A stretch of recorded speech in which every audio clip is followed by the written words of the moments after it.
I asked the angel, "How about my house? Is it in the process of being built?" And the angel said, "Yes, it is."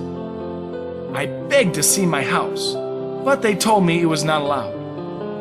I continued to beg, and after some persistent begging, the angel said that the Lord will now allow it. We entered the chariot and traveled very far to another place. I was full of expectation. I asked, "Where's my home?" And the angel replied, "It's over there." But it looked as though the place was only a foundation, only ready for development. I cried out, "How could you do this to me? How could this be happening? How could my house be in a developing zone?" Surviving the Korean War, I sold my only home to build a church. This church eventually grew to 5,000 members. I wrote many books inspired by the Holy Spirit. One book became a bestseller. With the proceeds from that book, I built Christian schools. The schools birthed 240 pastors. During my tenure as the dean, I had given out 400 scholarships to over 400 poor children. I built homes for the widows to live in. This all costs huge amounts of money. So how could this be? Why is my home in a land development? I'm so upset. The angel replied sternly, "You do not deserve to live in such a beautiful, nice home in heaven, because you have been honored by people countless times. Every time you had built or done something good, you were praised by people. You were even honored by the secular news.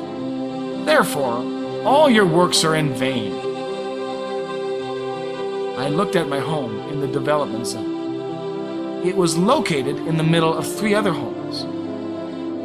It only had 3 stories. The house had many small rooms on the first 2 floors. I asked the angel, "Why do I have such small rooms?" The angel answered, "These rooms are for your sons and daughters." "I only have 4 children," I replied. The angel responded, "No, they are not for your earthly children, but for the ones who had evangelized and are saved." "Where is my master bedroom?" The angel said that it was on the roof. That bothered me.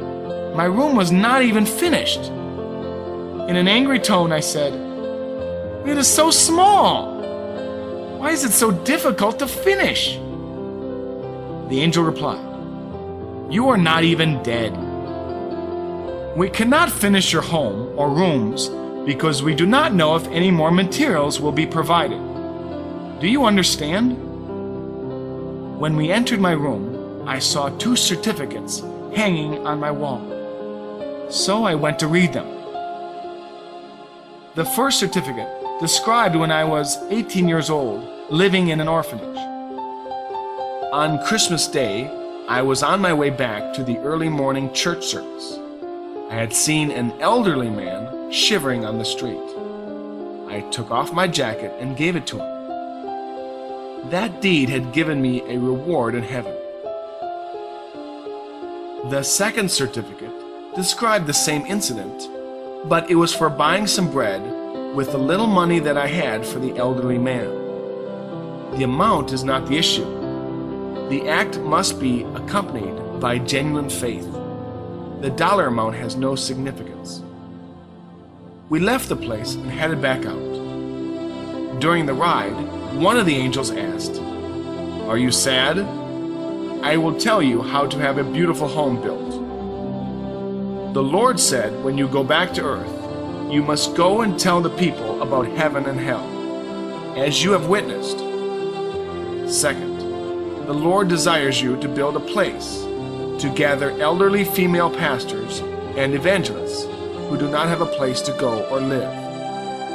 If you truly faithfully do these things, you will have a beautiful home.